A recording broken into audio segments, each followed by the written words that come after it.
Kumusta kayo? Naitanong nyo na ba sa sarili nyo kung bakit laging pinag-uusapan ang liwanag at dilim? Kasi ngayon, meron tayong isang kwento na hindi lang tungkol sa literal na liwanag, kundi tungkol sa kung ano ba talaga ang ibig sabihin ng pagiging ilaw ng sanlibutan. So ano nga ba ang ibig sabihin kapag sinabi nating ang isang tao ay ilaw? Hindi lang yung parang bumbilya, di ba? May mas malalim yan, mas makapangyarihang kahulugan. Halika, alamin natin kung ano yon. Okay, para mas maintindihan natin yung buong konteksto, kailangan nating mag-imagine. Pumunta tayo sa isang napakasaya at napakaliwanag na pagdiriwang noon sa Jerusalem. Ang tawag dito, Piyesta ng mga Tabernakulo. Isipin nyo, para siyang isang higanteng Festival of Lights.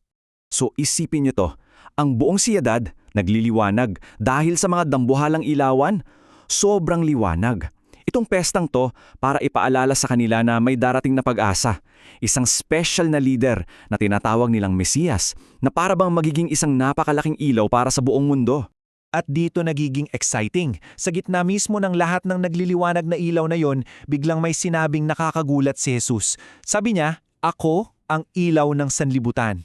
Wow! Parang sinabi niya na, lahat ng ilaw na nakikita nyo, maganda yan, pero ako yung tunay na pinanggagaling ng liwanag. Pero alam nyo, hindi lang puro salita si Jesus. After niyang sabihin yon, ipinakita niya mismo kung ano ang ibig sabihin nun. Paano? Sa pamamagitan ng pagtulong sa isang lalaking literal na nabubuhay sa kadiliman. Isang lalaking ipinanganak na bulag. Okay, so kilalanin natin itong lalaking to. Importante to, kasi nung panahon na yun, alam nyo ba, ang common na paniniwala ng mga tao kapag may masamang nangyari sa'yo, malamang parusa yun dahil may kasalanan ka.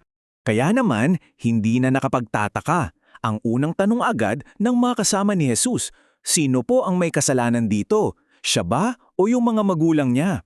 Ganun yung mindset nila na imposibleng may mangyaring masama nang walang kasalanan na pinagbabayaran. Pero ang sagot ni Jesus talagang mind-blowing para sa kanila. Sabi niya, wala sa kanila. Hindi raw ito parusa. Bagkus, ito ay isang pagkakataon, isang stage para maipakita sa lahat ang kabutihan at ang kapangyarihan ng Diyos. At dito na nga mangyayari yung himala. Pero yung paraan ng pagpapagaling Jesus, medyo unorthodox, medyo kakaiba. Ginamitan niya ng putik. Simple lang yung mga hakbang, no? Pero ang weird, di ba? Dumura, gumawa ng putik, pinahid sa mata. Pero ang point dito, wala sa putik yung magic. Ang kapangyarihan ay galing kay Jesus at yung paggaling ng lalaki, nakadepende yon sa pagsunod niya sa utos. At siyempre, anong ina-expect nyo? Yung lalaking kilala ng lahat na bulag simula pagkabata, bigla na lang nakakakita. Naging malaking balita to. At siyempre, nagdulot din to ng malaking kaguluhan. Pero eto na, imbes na matuwa ang lahat, nagkaroon ng problema. Galit na galit yung mga religious leaders. Bakit daw? Kasi ginawa ni Jesus yung himala sa araw ng Sabat. Ito yung araw na bawal magtrabaho. So para sa kanila, mas importante yung pagsunod sa rulebook kesa sa pagtulong sa isang taong nagdudurusa. Grabe, kahit yung mga magulang niya inimbestigahan. Pero takot na takot silang sumagot. Kasi noon, kapag sinabi mong naniniwala ka kay Jesus, pwede kang itakwil ng society. Kaya ang sabi na lang nila, "Nako, tanungin niyo na lang po siya, malaki na yan."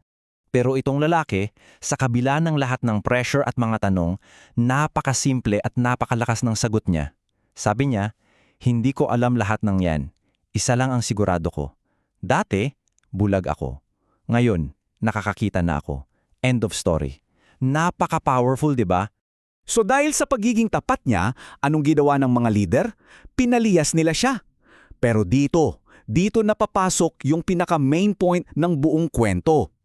Na may dalawang klase pala ng paningin. Yung paningin ng mata at yung paningin ng puso. Hinanap ni Jesus yung lalaki. Imagine yung moment na yon. Sa unang pagkakataon, nakita na niya yung mukha ng taong nagpagaling sa kanya. At dito, yung tanong ni Jesus, hindi na tungkol sa mata. Ang tanong niya, tungkol na sa puso. So dito na natin makikita yung aha moment ng buong kwento. Yung lalaking dating bulag, nakita na sa physical at sa espiritual. Samantalang yung mga leader na perpekto ang mga mata, sila naman yung piniling manatiling bulag sa katotohanan. At dito na binuod ni Jesus ang kanyang misyon. Yung pagdating niya, para raw siyang ilaw. Yung mga taong aminadong nasa dilim sila, sila yung lalapit sa liwanag para makakita. Pero yung mga taong akala nila nakakakita na sila at ayaw lumapit sa ilaw, sila yung mananatiling bulag. At yan ang iniiwan sa ating tanong ng kwentong ito. Ano nga ba talagang ibig sabihin ng makakita? Hindi lang yung kung ano ang nakikita ng ating mga mata, pero paano nga ba nating bubuksan yung mga puso natin para mas makita ang katotohanan? Salamat sa pagsama nyo sa paglalakbay na to.